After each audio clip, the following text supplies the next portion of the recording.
What's up, geeks? We're back and we have our first, all our men's finals ready. It's going to be Fritz against Sinner, and we have to start with Taylor Fritz. What a match we've just seen, Somdev. It's been, absolutely amazing to watch Taylor Fritz fight through that 5 set marathon. Hard court, hard tennis. I mean, exactly what we expected because the Americans that have been successful, they've always been really gritty. They've always hit the ball massive.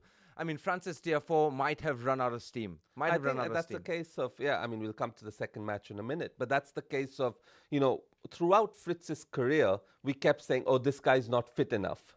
Come the final match, and I for one said if it goes 5 sets, Tiafoe will come through and say, and he'll be the fitter guy on the day. He's got all the athletic ability. Guess who came through?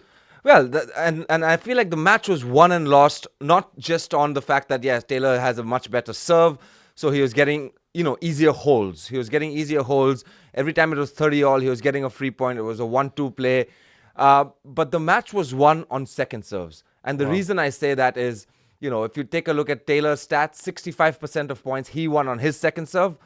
And on Francis's second serve, he just won 45. Wow. And that has a lot to do with Taylor Fritz and Michael Russell, the plan that they have, the fact that they're going to go out there and take returns and laser them up the middle of the court and get the person, get Francis on the back foot. And there's a specific reason he loves the matchup. He's won the last 6, right? Yeah. So how much of that match was mental? How much of that match was because it was 4-all in the fourth set, and it was then Fritz got that hold for 5-4.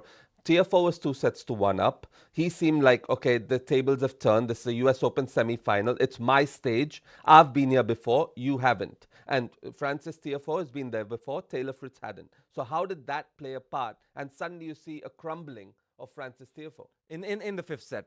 Up until the fourth, I felt like it was, everybody was going on. So Fritz did an insane job at staying ahead. I think he talked about scoreboard pressure, and you see exactly how important scoreboard pressure is, especially when you're getting down to the business end of sets like they did in the fourth. And at 3-4, you saw Michael Russell for the first time really animated. You saw him telling Fritz, you're closer than you think you are. You're closer than you think you are. And at that point, anybody else looking at the scoreboard will say, well, Francis is up 2 sets to 1 and it's 4-all. But you just sense that these moments are there, and they're not too far away. They're just around the corner. And for Taylor Fritz, he did a great job holding serve. And the game he lost at 3-4, he lost at love, but he was smashing balls. And then next thing you know, Francis gets a little tight at 4-5. Fritz plays a couple good points. The pressure is added, and then boom. It almost looked like he was tired. Honestly, at the end of the fourth set, I thought Francis was going to run out of steam at some point. And I don't know why I thought that, but I always, throughout the match, he was dominating from the baseline. I thought the shots got a lot more rash.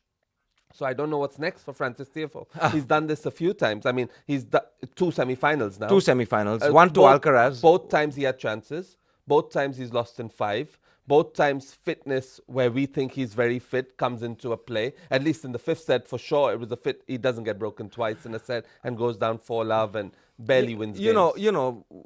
Looking at Francis Tiafoe, there's 2 things that come to mind for me. One is I watched him play the Wimbledon match against Carlos Alcaraz, where he was basically 1 tiebreak away from sending Alcaraz home. Yeah. He was up 2 sets to 1. He's 1 tiebreak away from sending Carlos Alcaraz home.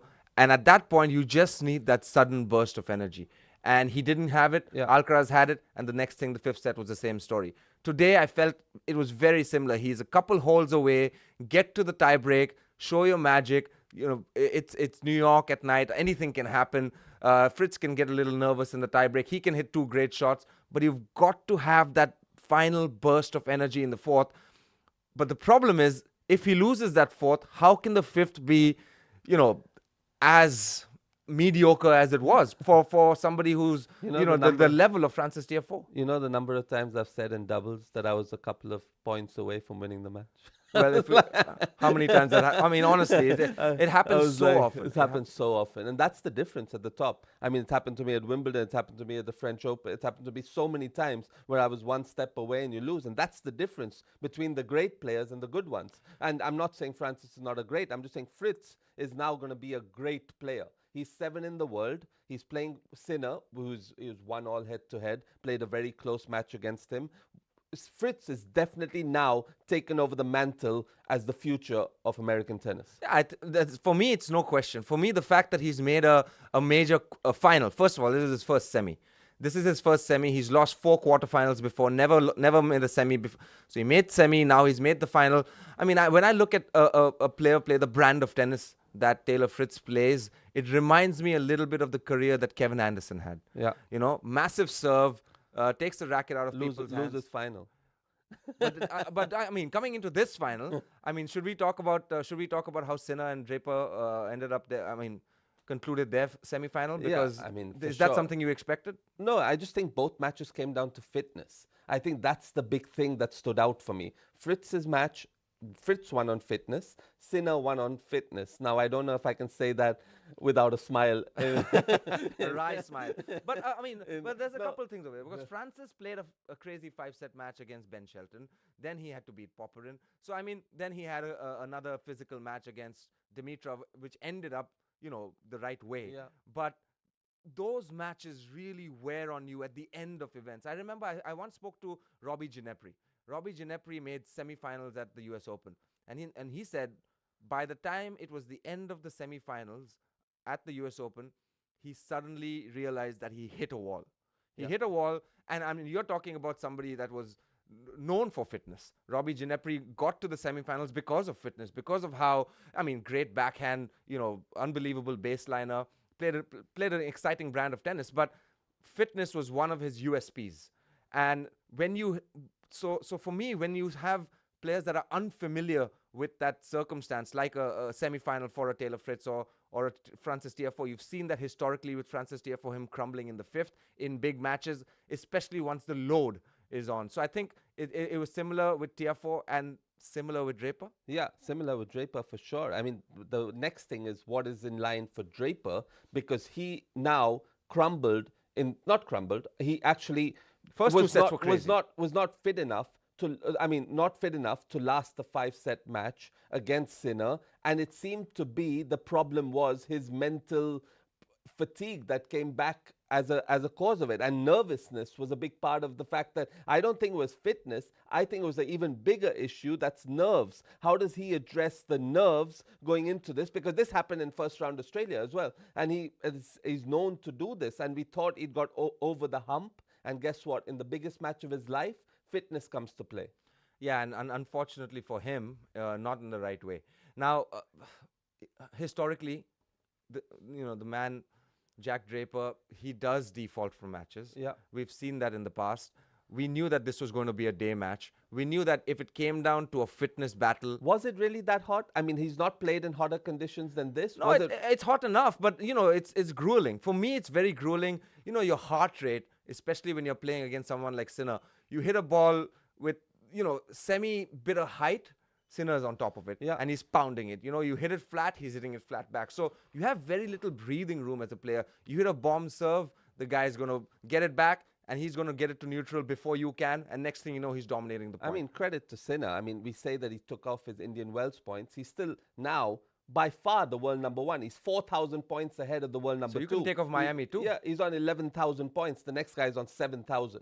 And that's how far ahead. We often don't talk about how far ahead Sinner is from the rest of the field, because it's been a kind of close year and he's only won 1 Grand Slam title. But I say only, but he's won. Well, he's won 1, but he's so consistent. But I didn't realize he's 4,000 points ahead of the world number 2.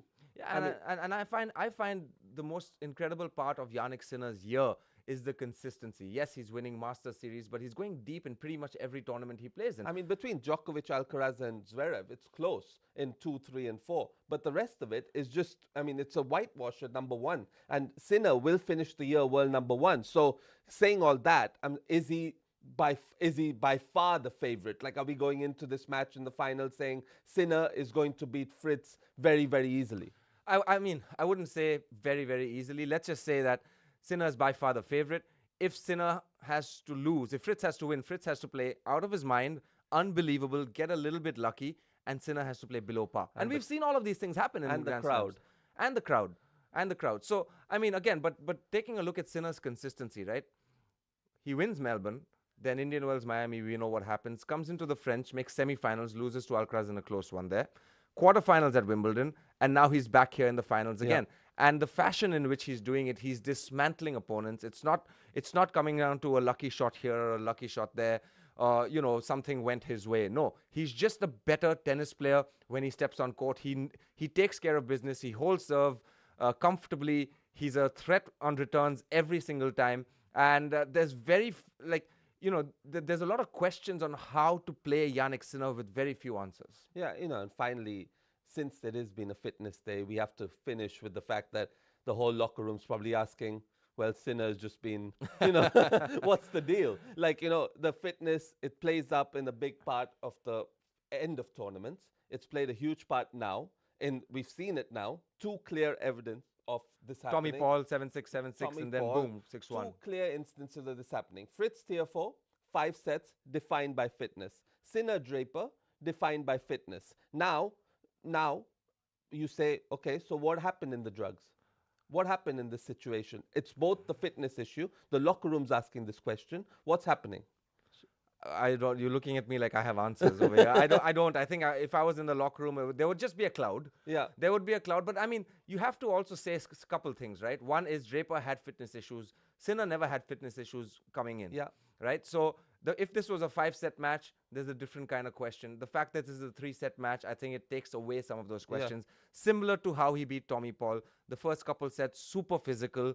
And the third set, he just runs away with it. So, I mean, yes, is there a cloud? There has to be a cloud. Is there question marks? There has to be question marks. But as far as everybody's concerned, as far as the world is concerned, Yannick Sinner's clean. Yeah. And that's what Yannick Sinner is by far the best player in the world. And he will be in the final. It's Sinner versus Fritz in the final of the US Open 2024. Let us know your thoughts. Like, share, and subscribe. Let us know your thoughts on our analysis, and we're happy to do more. Thanks for watching. We're the Tennis Geeks. Goodbye.